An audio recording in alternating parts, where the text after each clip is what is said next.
تمام تعریفیں اللہ رب العزت کے لیے جو میرا آپ سب کا اور کل جہاں کا پروردگار ہے۔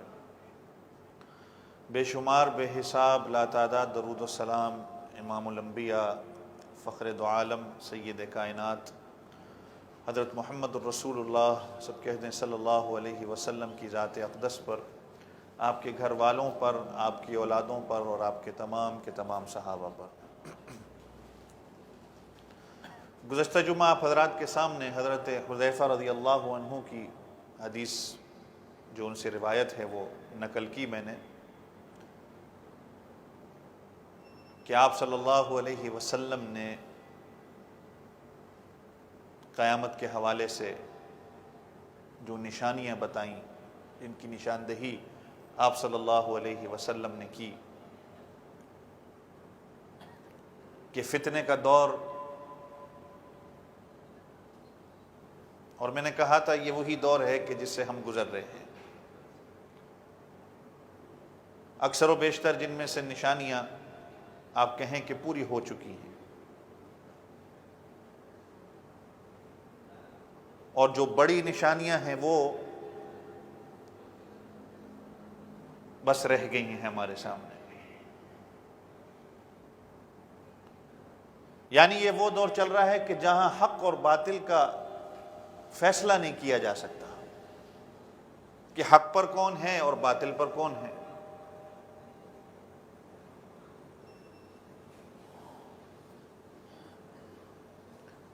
میں نے آپ حضرات کے سامنے حدیثیں جو بیان کی تھیں حضرت حذیفہ رضی اللہ عنہ سے، ان میں سے کچھ ذکر ہو گئیں اور کچھ رہ گئی ہیں۔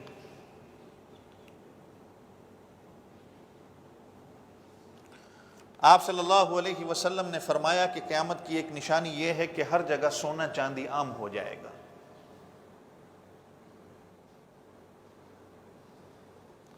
آپ چنانچہ آپ دیکھیں آج سونے اور چاندی سے کتنا بزنس ہوتا ہے، یعنی عام ہو گئی ہے ایک چیز۔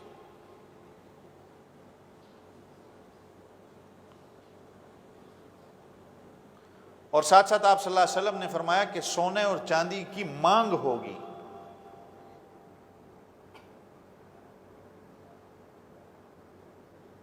اور آج سونے کا بھاؤ سب سے زیادہ ہے۔ ابھی اب مہینہ دو مہینہ پہلے ہی رمضان کے مہینے میں اکثر ساتھیوں نے اپنی زکوٰۃ دی ہوگی، تو اس سے آپ نے حساب لگا لیا ہوگا کہ سونے کا بھاؤ کیا ہے۔ ان کی مانگ ہو جائے گی۔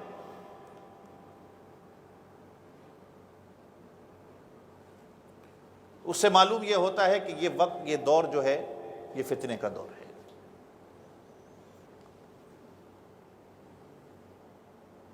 پھر آپ صلی اللہ علیہ وسلم نے فرمایا گناہ زیادہ ہو جائیں گے، امن کم ہو جائے گا۔ آج کس ملک میں آپ کہیں گے امن ہے؟ آپ کہہ سکتے ہیں کہ کسی ملک کے اندر امن ہے؟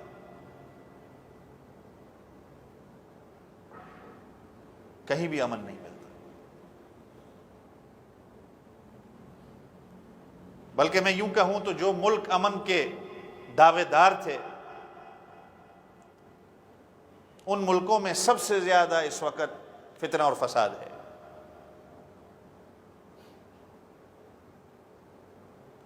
ہمارے اس ملک کے بارے میں کہا جاتا تھا کہ یہ امن کا گہوارہ ہے۔ یہاں پر بھی ابھی آپ کے سامنے گزشتہ کچھ سالوں سے آپ دیکھ لیں کیا صورتحال ہے، امن نہیں ہے۔ اور امن آتا ہی تب ہے جب گناہ کم ہو۔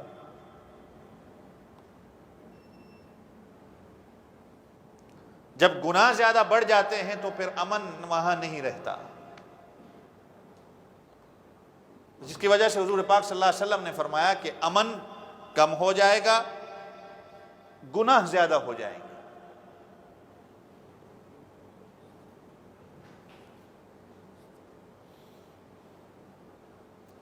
پھر نبی پاک صلی اللہ علیہ وسلم کا فرمان ہے کہ مسجدوں میں نقش و نگار کیے جائیں گے۔ نقش و نگار سمجھتے ہیں نا؟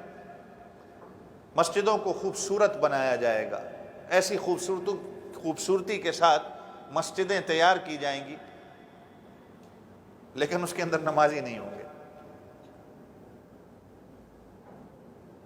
چنانچہ آج آپ دنیا کی مسجدیں دیکھ لیں، کیسی کیسی مسجدیں بنی ہوئی ہیں۔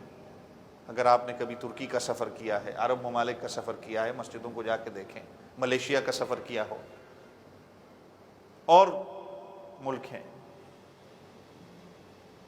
خوبصورت سے خوبصورت مسجد ہے۔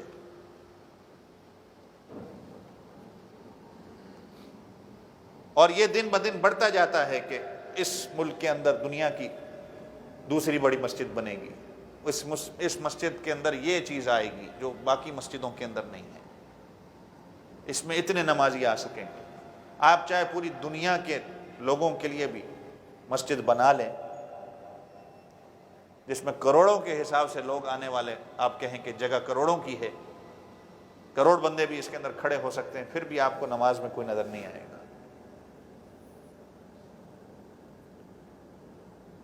یہ قیامت کی نشانی ہے۔ اس خوبصورتی کے لیے مسجد کو بنایا جائے گا۔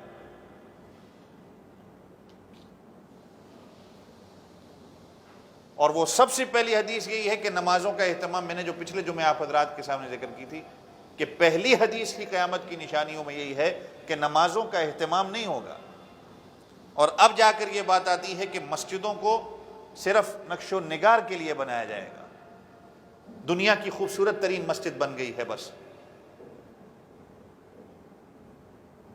اس میں اتنا ڈالر لگ گیا ہے، اس پہ فلاں فلاں ملک سے جو ہے وہ ٹائلز آئی ہیں، فلاں فلاں ملک کے اس میں انجینئر لگائے گئے ہیں، لیکن اس کے اندر نماز پڑھنے والا کوئی نہیں۔ میں دل سے ہی اگر نمازی نہ بنا تو کیا ہوا؟ صحابہ کرام کے زمانے میں تو ایسا نہیں تھا نا۔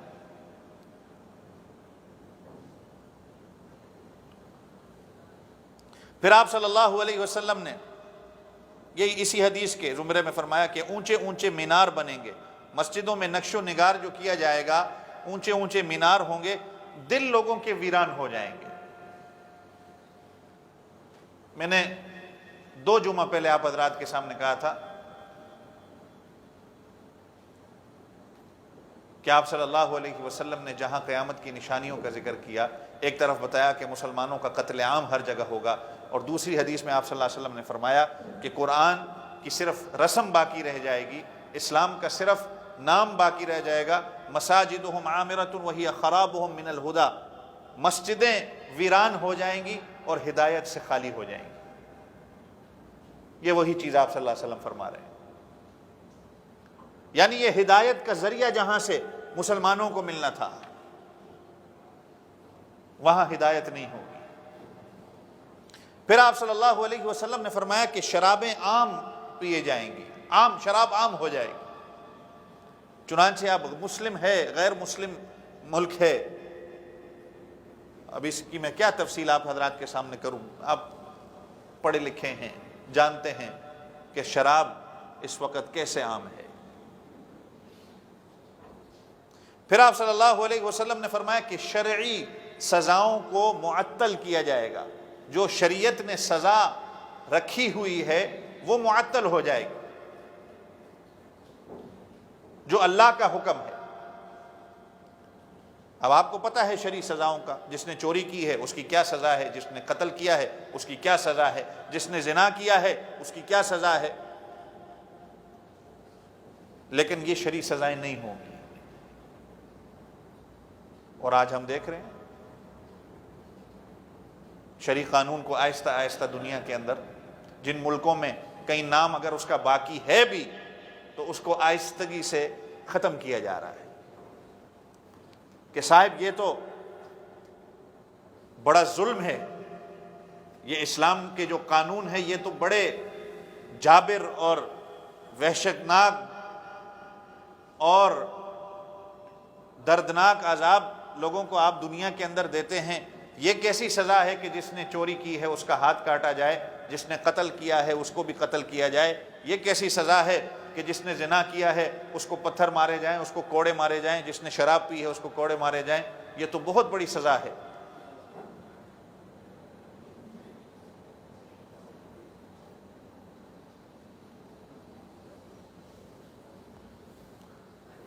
آپ صلی اللہ علیہ وسلم کے زمانہ میں ایک عورت نے چوری کی جس کا نام فاطمہ تھا، آپ نے واقعہ سن رکھا ہوگا۔ آپ صلی اللہ علیہ وسلم کے پاس سفارش کے لیے صحابی رسول کو بھیجا جاتا ہے کہ خاندان کی بڑی عورت ہے، قبیلے میں اس کا نام ہے، اس کو سزا نہ دی جائے۔ آپ صلی اللہ علیہ وسلم کا چہرہ سرخ ہو جاتا ہے، آپ صلی اللہ علیہ وسلم غصے سے کہتے ہیں کہ پرانی قوموں میں عذاب اس لیے آیا تھا کہ وہ بڑوں کو چھوڑ دیتے تھے اور کمزوروں کو سزا دی جاتی تھی۔ اگر کسی بڑے نے کچھ غلط کام کیا ہوتا تو اپنی قوم کی وجہ سے، اپنے قبیلے کی وجہ سے، اپنے قوم میں بڑا ہونے کی وجہ سے، نام و نمود کی وجہ سے اس کو سزا نہیں دی جاتی تھی۔ جو کمزور ہوتا تھا، جس کی کوئی پہنچ نہیں ہوتی تھی، آج بھی یہ دور آپ کے سامنے ہی ہے، جو جتنا بڑا ہے اس کی سزائیں معطل ہو جاتی۔ شرعی قانون تو سب سے پہلے ہے ہی نہیں کسی ملک کے اندر بھی۔ جہاں اگر کہیں اس کا نام تھوڑا بہت باقی ہے تو جس کا نام و نمود ہے، جس کی پہنچ ہے، وہ اس سے بچ جاتا ہے، اور جو بیچارہ غریب ہوتا ہے وہ سزا کے اندر آ جاتا ہے۔ تو آپ صلی اللہ علیہ وسلم نے فرمایا کہ تم مجھے اللہ کے حکموں کے اندر رد و بدل کرنے کا کہتے ہو؟ جان لو اگر رب کعبہ کی قسم ہے، اگر یہ فاطمہ بنت محمد ہوتی صلی اللہ علیہ وسلم تو اس کے ہاتھوں کو بھی کاٹا جاتا۔ تم اللہ کے حکموں کے اندر مجھے جو ہے وہ رد و بدل کرنے کا کہہ رہے۔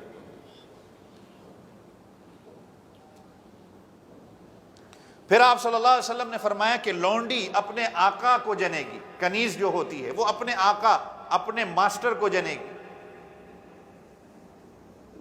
اب اس کی مفسرین نے کئی تفصیل بیان کی ہیں، لیکن جو میں بات کہنا چاہتا ہوں وہ یہ ہے کہ بیٹی اپنی ماں پر حکمرانی کرے گی۔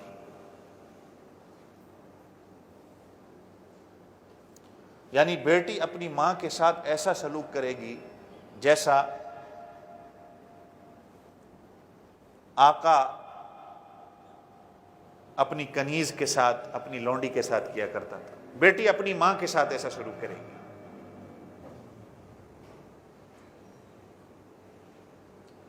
کچھ بات سمجھ آ رہی ہے میری؟ یہ دور سے ہم گزر رہے ہیں کہ نہیں گزر رہے ہیں؟ آج تو ایسا دور آ گیا ہے کہ ماں اپنی بیٹی سے ڈرتی ہے۔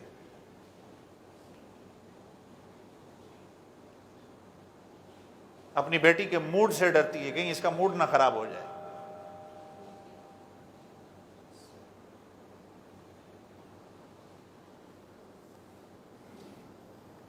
پھر نبی پاک صلی اللہ علیہ وسلم نے فرمایا کہ جو لوگ ننگے پاؤں، ننگے بدن، غیر مذہب، نیچی ذات کے لوگ، جو اخلاق کے اعتبار سے، نسب کے اعتبار سے کم تر اور نیچے درجے کے لوگ ہوں گے، وہ حکومت کے سربراہ بنے ہوں گے۔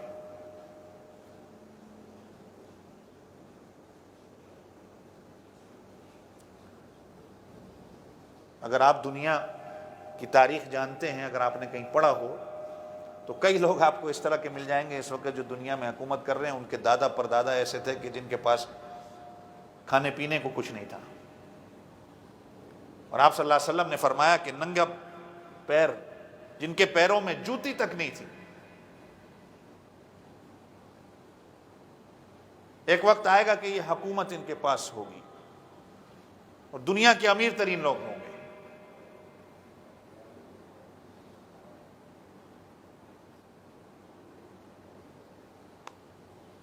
نبی پاک صلی اللہ علیہ وسلم کا اگلا ارشاد ہے کہ تجارت میں عورت مرد کے ساتھ شرکت کرے گی.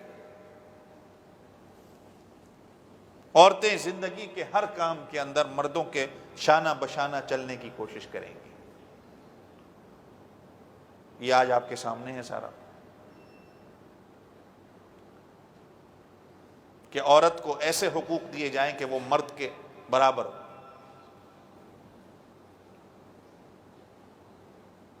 وہی عورت اگر گھر میں اپنے خاوند کو، اپنے بچوں کو اگر کھانا کھلانا چاہتی ہے، ان کی خدمت کرنا چاہتی ہے، تو اس کو کہا جاتا ہے کہ تمہارے اوپر تو ظلم ہو گیا ہے. لیکن اگر وہی عورت ایئر ہوسٹس بن کے پیسنجر کی خدمت کرتی ہے، ہوٹلز میں خدمت کرتی ہے، ویٹریس بنتی ہے، تو کہا جاتا ہے کہ یہ اپنا حق ادا کر رہی ہے، یہ تو اس کا حق ہے. لیکن اگر وہی خاوند کی گھر میں عزت کرنے والی ہے، اس کی فکر کرنے والی ہے، اپنے بچوں کی فکر کرنے والی ہے، ان کی پرورش کرنے والی ہے، تو کہا کہ اسلام نے تمہارے اوپر ظلم کر دیا ہے. ایسے ایسے این جی اوز بن جاتے ہیں جو پھر عورتوں کو اس چیز کی طرف لگا دیتے ہیں. یہ تو تمہارا حق کھایا جا رہا ہے، تم نے مرد کے ساتھ کھڑے ہونا ہے. اور یہ میں نے شاید کئی جمعہ پہلے آپ حضرات کے سامنے ایک بیان بھی کیا تھا کہ اسلام نے عورت کو کیا مقام دیا ہے. نبی پاک صلی اللہ علیہ وسلم کیا کیا فضیلتیں بیان کر کے گئے. اسلام نے عورت کو کیا عزت دی ہے. وہ تو پاگل ہیں جن کو سمجھ نہیں آتی. پھر حضور پاک صلی اللہ علیہ وسلم نے فرمایا کہ مرد عورت کی نقالی کریں گے اور عورت مرد کی نقالی کرے گی. مرد عورتوں جیسا حلیہ بنائیں گے، عورتیں مردوں جیسا حلیہ بنائیں گے. اور جب تم ان لوگوں کو دیکھو تو پھر تم ان کے اوپر کہو کہ اللہ کی لعنت تمہارے اوپر ہو. آج آپ دیکھتے ہیں بازار کے اندر، آپ مرد کہیں سے نظر آتا ہے، آپ کو بعض اوقات پتہ نہیں چلتا کہ یہ مرد ہے یا عورت ہے. اور عورت بعض ایسی ہوتی ہے جس کا آپ بتا نہیں سکتے کہ یہ عورت ہے یا مرد ہے. ایسا حال بن گیا ہے فیشن کے نام پر.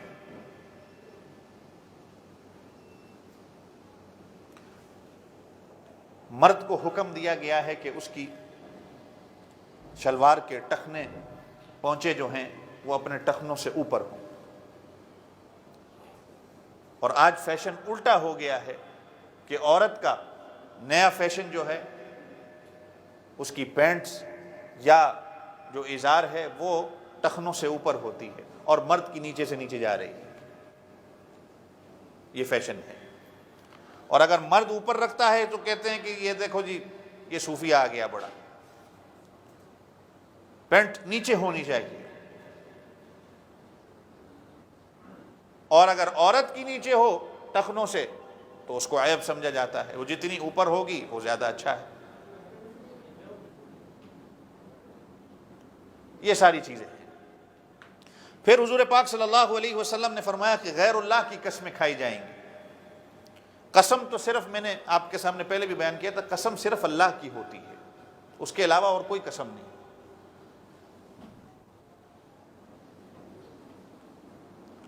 پھر نبی پاک صلی اللہ علیہ وسلم نے فرمایا کہ مسلمان بھی جھوٹی گواہی دینے کو تیار ہو جائیں گے ہر جگہ. غیر مسلم نہیں کہا. باقی چیزوں کا تو شرعی سزائیں معطل ہو جائیں گی، یہ ساری چیزیں ایک عام چیز ہے. غیر مسلم کہتے ہیں کہ اسلامی سزائیں نہیں ہونی چاہیے. بعض مسلمان بھی اپنے آپ کو جو کہتے ہیں وہ نہیں ہونی چاہیے. یہ باقی ساری چیزیں ہیں کہ ماں باپ کے ساتھ جو ہے اچھا سلوک، یہ غیر مسلموں کے اندر بھی ہے. کمینے کم تر لوگ سربراہ حکومت بنیں گے، یہ غیر مسلموں کے اندر بھی ہے. تجارت میں مرد عورت برابر ہوں گے، یہ غیر مسلموں کے اندر بھی ہے. لیکن آپ صلی اللہ علیہ وسلم یہاں کیا کہہ رہے ہیں کہ مسلمان بھی، کیا کہا ہے؟ مسلمان بھی. یہ بھی کا لفظ ہے. مسلمان بھی جھوٹی گواہی دینے کو تیار ہو جائے گا. مجھے اس میں تفصیل میں جانے کی ضرورت نہیں، آپ ماشاءاللہ سارے سمجھدار ہیں. پھر حضور پاک صلی اللہ علیہ وسلم نے فرمایا کہ صرف جان پہچان کے لوگوں کو سلام کیا جائے گا.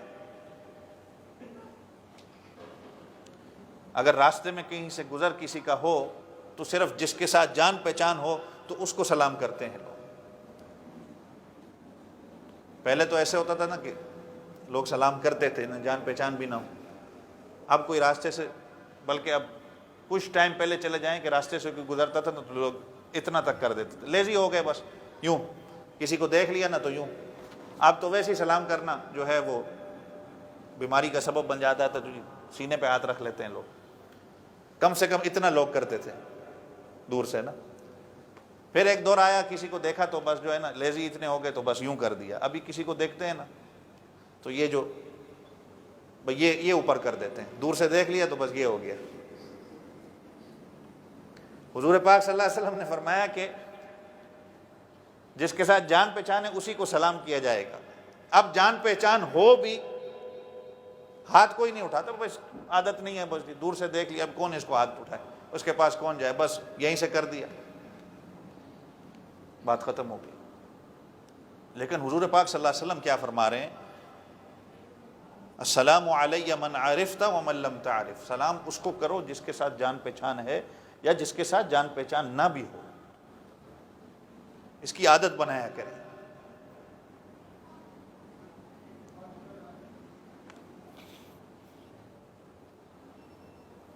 حضور پاک صلی اللہ علیہ وسلم پھر فرماتے ہیں غیر دین کے لیے شرعی علم پڑھا جائے گا. شریعت کا جو علم ہے نا، اسلامی تعلیمات جس کو کہا جاتا ہے، وہ غیر دین کے لیے پڑھا جائے گا، دنیا کمانے کے لیے صرف. چنانچہ آج آپ کو کئی لوگ ایسے مل جائیں گے یونیورسٹی کے اندر جو ہے وہ اسلامک لٹریچر پڑھا ہے، پی ایچ ڈی اسلامیات کی ہے.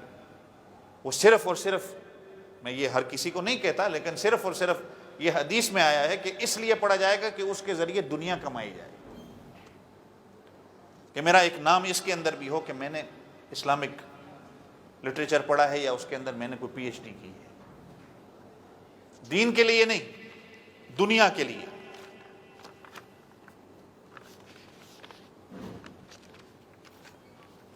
پھر حضور صلی اللہ علیہ وسلم نے فرمایا مال غنیمت کو ذاتی جاگیر سمجھا جائے گا. مال غنیمت سے مراد قومی خزانہ، قومی خزانہ جو ہوتا ہے جس کو ذاتی جاگیر اور ذاتی دولت سمجھ کر دنیا معاملہ کرے گی. قومی خزانہ کا تو آپ کو سب کو پتہ ہے، میں اس کی تفصیل نہیں بیان کرتا، اس کی کئی مثالیں آپ کے سامنے ہیں. زکوٰۃ کو لوگ جرمانہ سمجھیں گے کہ اسلام نے ہمارے اوپر یہ ظلم رکھا ہے. پھر وہی بات آ جاتی، سب سے رذیل آدمی، سب سے کمتر آدمی قوم کا لیڈر ہوگا. قوم میں جو شخص سب سے زیادہ رذیل اور بد خصلت، جس کی کوئی خصلت اس کے اندر نہیں ہوگی، قوم کے لوگ اس کو اپنا قائد، اپنا ہیرو، اپنا سربراہ بنائیں گے. اب آ جاتے ہیں، آدمی اپنے باپ کی نافرمانی کرے گا، آدمی اپنی ماں سے بدسلوکی کرے گا. پہلے گزرا کہ عورت، لڑکی اپنے آقا کو جنے گی، جس کی کئی تفصیل علماء نے بیان کی، لیکن ایک معنی یہ بنتا ہے کہ عورت، ماں جو ہے وہ اپنی بیٹی سے ڈرنے والی بنے گی. بیٹی ماں کے ساتھ ایسا سلوک کرے گی کہ جیسے وہ ماں ہے اور یہ بیٹی. آج ہم اس دور سے گزر رہے ہیں کہ نہیں گزر رہے؟ آدمی اپنے باپ کی نافرمانی کرے گا، آدمی اپنی ماں کے ساتھ بدسلوکی کرے گا، اور بیوی کی اطاعت ہوگی. اور اگلی بات، مسجدوں کے اندر آوازیں بلند ہوں گی. کیا کہا؟ سمجھ رہے ہیں؟ مسجدوں کے اندر آوازیں بلند ہوں گی. مسجد کس لیے ہے؟ اس میں اللہ کا ذکر ہو، اس میں اللہ کی عبادت ہو، قرآن پاک کی تلاوت ہو. لیکن مسجد ایسی ہوگی جس کے اندر شور ہوگا. اور ایک اور حدیث میں آپ صلی اللہ علیہ وسلم نے فرمایا کہ مسجدوں کے اندر بزنس کریں گے لوگ بیٹھ کے. بزنس کی باتیں صرف نہیں، بزنس کریں گے. اور شور، زور و شور تو آپ کو پتہ ہی ہے. ابھی نماز کا ٹائم جب آپ کا ہوتا ہے، آپ دیکھ لیا کریں، جمعے میں شاید اگر تھوڑی بہت خاموشی اگر ہو، باقی نمازوں میں اگر آپ کبھی آئیں تو دیکھیں جتنا شور ہوتا ہے نماز سے پہلے. مسجدوں کے اندر شور ہو. پھر نبی پاک صلی اللہ علیہ وسلم نے فرمایا کہ گانے والی عورتوں کی تعظیم و تکریم کی جائے گی. جو گانا گانے والی عورتیں ہیں ان کی تعظیم ہوگی، ان کی عزت کی جائے گی. آج ہے کہ نہیں ہے ایسا؟ یعنی جو عورتیں گانے بجانے والی ہیں، پیشہ کرنے والی ہیں، ان کی تعظیم اور تکریم کی جائے گی، ان کو بلند مرتبہ دیا جائے گا. پھر فرمایا گانے بجانے کے اور موسیقی کے آلات کو لوگ سنبھال کر رکھیں گے.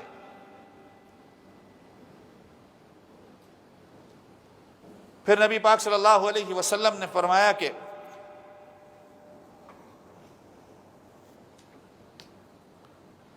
میں نے وہی بات کی تو پھر وہی بات ہے کہ آگے کی ہر جگہ شراب عام ہو، راہ چلتے ہوئے لوگ شراب پیئیں گے. اللہ اکبر. 1400 سال پہلے نبی پاک صلی اللہ علیہ وسلم فرما گئے راہ چلتے ہوئے لوگ شراب پینے والے ہوں گے.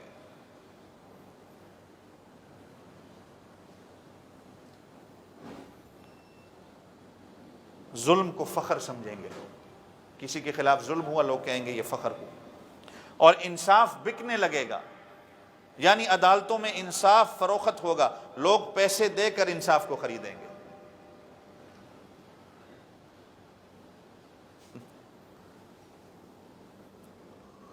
پھر حضور پاک صلی اللہ علیہ وسلم نے فرمایا قرآن کریم کی محفلیں جو ہوں گی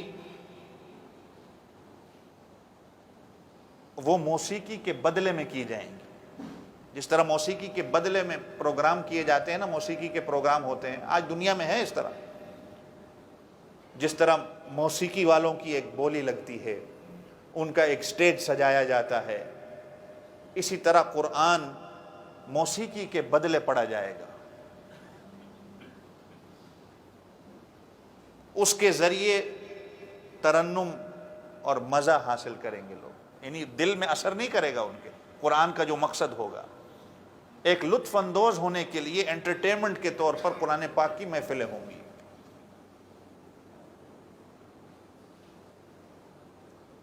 تو مجھے اس کی تفصیل میں جانے کی ضرورت نہیں، آپ کو پتہ ہے سب. اور پھر آتے ہیں حضور پاک صلی اللہ علیہ وسلم نے فرمایا کہ امت کے آخری لوگ اپنے سے پہلے لوگوں کو لعن طعن کریں گے. اپنے باپ دادا کو گالی دینا تو دور کی بات، وہ تو ہے ہی ہے، وہ تو عام ہے. صحابہ کرام، تابعین، تبع تابعین، ان پر لوگ لعن طعن کریں گے. اور آج چنانچہ آج آپ کو لوگ ایسے ملتے ہیں، صحابہ کرام پہ انگلیاں اٹھانے والے، تبرہ بازی کرنے والے، اس کے بعد تابعین، تبع تابعین، ائمہ مجتہدین، کہ ان کو دین کا کیا پتہ تھا، ہم دین کو زیادہ سمجھتے ہیں. یہ تو سارا غلط بیان کر کے گئے. آج دنیا میں اس طرح کے لوگ موجود ہیں جو بخاری شریف کو بھی غلط کہتے ہیں، جو مسلم شریف کو بھی غلط کہتے ہیں. کوئی تو ایسے ہیں کہ جو صرف قرآن کو مانتے ہیں، حدیث کو نہیں مانتے. اگر قرآن و حدیث کو مانا جاتا ہے اس کے ساتھ ساتھ اماموں کے اوپر تبرہ کیا جاتا ہے. اس طرح کے لوگ ہیں کہ نہیں ہیں؟ آپ صلی اللہ علیہ وسلم فرما رہے ہیں کہ امت کے آخری لوگ یعنی ہم اپنے سے پہلے والے لوگوں جو گزر گئے ہیں ان پر لعن طعن کریں گے، گالیاں دیں گے.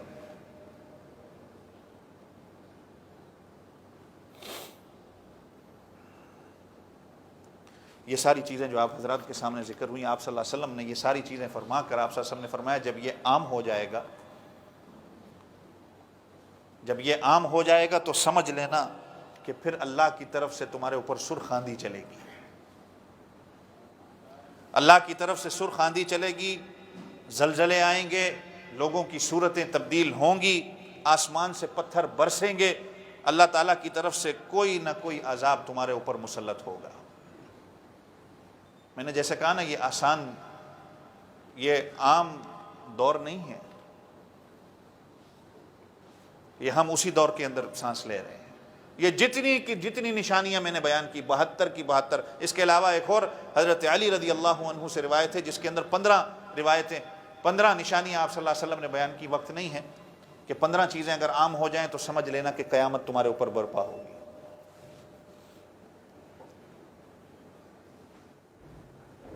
ان میں سے ایک یہ بھی ہے کہ آپ صلی اللہ علیہ وسلم نے فرمایا کہ ہر بندہ کہے گا جو میں بات کر رہا ہوں وہی صحیح ہے. اسی کے ساتھ ملتی جلتی ہے کہ صحابہ پر، مجتہدین پر، ائمہ مجتہدین پر، محدثین پر لعن طعن کرنے کے ساتھ جو بندہ کہے گا جو میں نے بات کی وہی ٹھیک ہے، جس کو میں حلال سمجھتا ہوں وہ حلال ہے، اس کو کیا پتا، میری بات جو ہے وہی آخری بات ہے۔ اب اس سے بچنے کا حضور پاک صلی اللہ علیہ وسلم نے فرمایا کہ یہ جب وقت آئے گا تو کیا کرنا ہے۔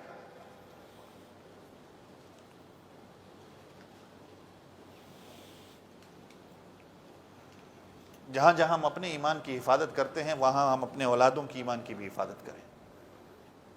حضور پاک صلی اللہ علیہ وسلم کی حدیث ہے کہ آپ صلی اللہ علیہ وسلم نے فرمایا کہ ایک وقت ایسا آئے گا کہ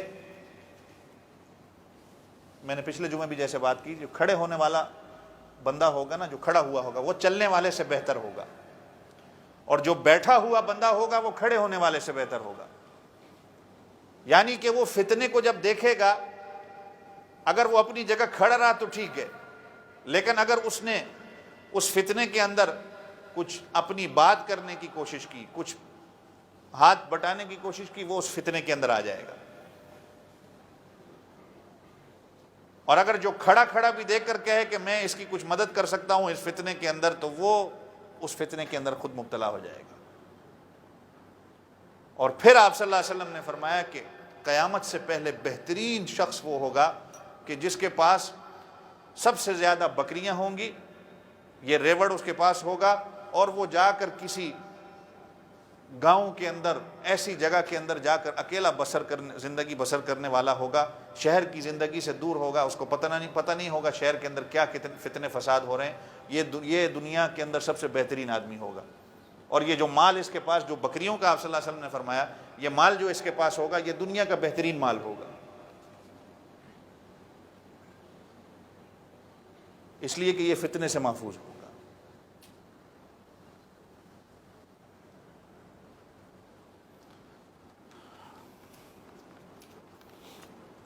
حضور پاک صلی اللہ علیہ وسلم نے اس کی جو مثال دی، وقت نہیں ہے، میں اس کا حل جو بتایا اور جو آیت کریمہ میں نے پڑھی، اس کا حل کیا ہے، اور صحابہ کی زندگی میں جو آپ صلی اللہ علیہ وسلم نے اس کا حل بتایا، وہ صحابہ کی زندگی چونکہ ہمارے لیے نمونہ ہے،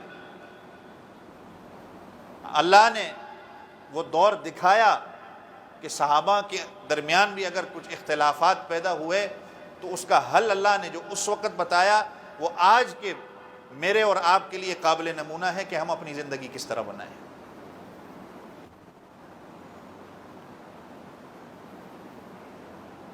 حضرت مولانا ابو الحسن علی ندوی رحمۃ اللہ علیہ ایک بہت بڑے بزرگ گزرے ہیں، غالباً 97-98 میں ان کی وفات ہوئی ہے، بہت بڑے اس دور کے کوئی بہت بڑے جید عالم تھے۔ ندوۃ العلماء انڈیا میں ان کا مدرسہ بھی ہے، عربوں سے اور کئی غیر مسلموں سے ان کو ایوارڈ بھی دیے گئے۔ 1960 یا 61 میں وہ برما گئے تھے، جب حالات سب کچھ اچھے تھے۔ ان کی کئی پیشن گوئیاں ایسی ملتی ہیں، اور کئی اور بزرگوں کی پیشن گوئیاں ایسی ہیں کہ جو آج ہو بہو سچ ہوتی جا رہی۔ 1960-61 میں جب برما گئے، انہوں نے دیکھا وہاں کے حالات ٹھیک ہیں، تو مولانا کا بیان 1960 کا ملتا ہے، آج وہ جگہ جگہ کتابوں کے اندر لوگ چھاپتے ہیں اس کو۔ ان کا کسی جگہ بیان ہوا تو انہوں نے کہا کہ دیکھو، یہ جس ملک میں تم رہتے ہو، میں دیکھتا ہوں کہ تم صرف اپنی نماز پر اور اپنی تہجد پر زور دے رہے ہو۔ میری بات غور سے سننا، میں حضرت کی بات کوٹ کر رہا ہوں کہ میں یہ دیکھتا ہوں کہ صرف تم اپنی نماز کی فکر کرتے ہو، تمہیں تہجد کی فکر ہے، باقی تمہیں ارد گرد کا کچھ پتہ نہیں ہے۔ نہ تمہاری کوئی اولاد کے اوپر محنت ہے، نہ تمہاری کوئی اپنے اسلامی سیاست کے اوپر کوئی محنت ہے، نہ کوئی اسلامی سائنٹسٹ یا سائنس کے اندر تمہاری کوئی محنت ہے۔ تم ایک چیز کے پیچھے بس لگے ہوئے، اور یہ جو تمہارے ساتھ بدھ مت رہتے ہیں، میں دیکھتا ہوں کہ ان کے اوپر بھی تمہاری کوئی محنت نہیں ہے۔ ایک وقت کہیں ایسا نہ آ جائے کہ تمہیں یہاں پر نماز بھی پڑھنے نہ دی جائے۔ کہاں پر بات ہو رہی ہے؟ بات کہاں ہو رہی ہے؟ برما میں. اور کب ہو رہی ہے؟ 1961 میں. کہ ایک وقت کہیں ایسا نہ آ جائے کہ تم نے ان لوگوں پر محنت نہ کی، تم نے قرآن کو سمجھا نہیں، تم نے ایسی غفلت کی زندگی گزاری. تو وہی حدیث جو حضور صلی اللہ علیہ وسلم نے فرمایا کہ مسلمانوں کا قتل عام ہوگا، مسلمان کی کوئی بات سننے والا نہیں ہوگا، حالانکہ یہ اتنے زیادہ نمبر میں ہوں گے جس طرح سمندر کی جھاگ ہوتی ہے، لیکن یہ ہر جگہ قتل ہوں گے اس لیے کہ کوئی ان کی بات سننے والا نہیں ہوگا. تم نے کسی چیز کے اندر محنت ہی نہیں کی. 1960-61 کی بات ہے اور آج جا کے پوری ہوئی. آپ دیکھ لیں اب اس برما کے اندر کیا حال ہے.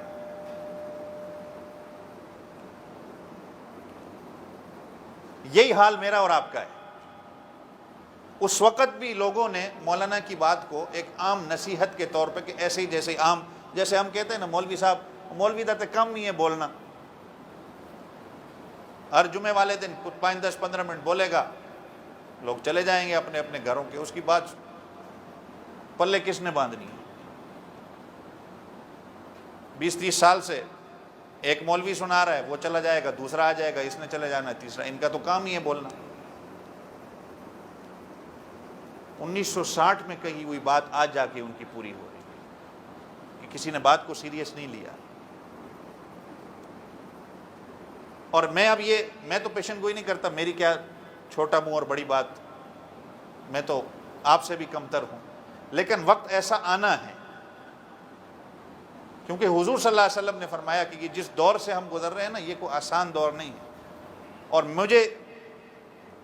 میں نے جیسے کہا چھوٹا منہ بڑی بات، اپنے بڑوں سے سیکھا ہے، بزرگوں سے جو سیکھا ہے وہی بات، کہ یہاں پر بھی کل کو ہم اس دنیا سے چلے جائیں گے، کہیں ایسا وقت نہ آ جائے کہ ہماری اولاد یہ کہنے والی ہو کہ میرا باپ دادا مسلمان تھا، میرے باپ کا یہ نام تھا، میرے دادا کا یہ نام تھا، جس طرح برما میں ہوا. اس لیے کہ ہمیں حلال و حرام کی تمیز نہیں، ہماری اولادوں کو حرام و حلال کی کوئی تمیز نہیں، غفلت کی زندگی ہے. صدقہ جاریہ کس کو کہا جاتا ہے نا؟ صدقہ جاریہ کے اندر ایک چیز یہ بھی تو ہے نا کہ نیک اولاد کو پیچھے کو چھوڑ کے جاتا ہے، جو اپنے باپ دادا کی بات پر عمل بھی کرتے ہیں. بہرحال یہ 1960 میں ان کی کہی ہوئی بات آج جا کے پوری ہو رہی ہے، اور کئی ان کی پیشن گوئیاں ہیں. اور ساتھ حضرت نے کہا کہ میں کوئی عالم نہیں ہوں اتنا، حالانکہ دنیا کے ٹاپ عالموں میں ان کا نام، کہ میں کوئی عالم نہیں ہوں، ایک ادنا سا غلام ہوں، ایک ادنا سا طالب علم آپ کے سامنے. بس یہ ایک بات رکھ رہا ہوں کہ اگر آپ لوگوں نے اس چیز پر محنت نہ کی تو مجھے کل ڈر لگتا ہے کہ یہ بدھ مت جو یہاں رہتے ہیں یہ آپ کو نماز پڑھنے نہیں دیں گے. اور وہی ہوا. لہٰذا اللہ تعالیٰ مجھے آپ سب کو عمل کرنے کی توفیق عطا فرمائے. یہ نشانیاں جتنی ہیں آپ حضرات جانتے ہیں کہ یقیناً پوری ہو گئی ہیں ساری. ان کی خاطر ہمیں فکر کرنے کی اللہ تعالیٰ توفیق دے، اور اس کا حل جو آپ صلی اللہ علیہ وسلم نے بتایا، اور صحابہ کی زندگی جو ہمارے لیے نمونہ ہے، جس سے ہمیں معلوم ہوتا ہے، زندگی رہی تو انشاءاللہ اگلے جمعے آپ حضرات کے سامنے وہ بھی ذکر کر دیں گے. 1-2 اعلانات تھے. نمبر 1، اگلا جمعہ انشاءاللہ ارادہ یہی ہے کہ اب سے 1 جمعے کی نماز ہو، کیونکہ حالات دن بدن تھوڑے بہت بہتر ہوتے جا رہے ہیں. دوسرے جمعے میں صرف 1 یا 2 صفحے ہوتی ہیں. ہمارا ارادہ یہی ہے کہ اگلے جمعے سے 1 ہی جمعے کی نماز کی جائے، اور 1 بجے تک بیان بالکل ختم ہو جائے. 1:10 پہ ہم نماز شروع کر دیں، تاکہ جو ساتھی کام والے ہیں وہ کاموں پر پہنچ جائیں. آپ نے سب کو اطلاع کر دینی ہے کہ 1 جمعہ ہوگا. ہاں اللہ نہ کرے اگر حالات پھر کبھی خراب ہوتے ہیں، کچھ مسائل اور بنتے ہیں وبا کی صورت میں، تو پھر اعلان ہم دوبارہ کر دیں گے. لیکن اگلے جمعے سے انشاءاللہ جمعے کی صرف 1 نماز ہوگی. ٹھیک ہے جی. 12:15 آپ کوشش کریں کہ آپ جلدی آئیں، تاکہ ہم 12:20 تک اپنے بیان کو شروع کر دیں، اور اس وقت ہم اپنے بیان کو ختم کر دیں. کوشش یہی ہوگی 50-55 تک اپنے بیان کو ختم کر لیں، اور 1:05 1:10 تک جو ہے اذان سنتوں سے ہم فارغ ہو جائیں. 1:15 تک ہر بندہ فارغ ہو جائے. ٹھیک ہے جی. کچھ ساتھیوں نے بیماروں کی دعاؤں کے لیے کہا تھا، دعا کریں اللہ تعالیٰ تمام کے بیماروں کو شفا عطا فرمائے۔ یہ کشمیر کری ہاؤس والے جو ہیں، ان کی والدہ کا انتقال ہوا ہے، معظم خان، ان کے لیے دعا کریں اللہ تعالیٰ ان کی والدہ کو جنت الفردوس میں اعلیٰ مقام عطا فرمائے، اللہ تعالیٰ پسماندگان کو صبر جمیل دے۔ ہمارے ایک اور جید عالم ساؤتھ افریقہ میں مولانا طٰہٰ کیران تھے، کل ان کا بھی انتقال ہو گیا، بہت بڑے جید عالم مناظر تھے ساؤتھ افریقہ میں، ان کا انتقال بھی ہوا ہے، ان کے لیے بھی دعا کریں کہ اللہ تعالیٰ ان کو اعلیٰ علیین میں جگہ دے، اور اللہ تعالیٰ ان کے پسماندگان کو بھی صبر جمیل عطا فرمائے۔ وآخر دعوانا الحمد للہ رب العالمین۔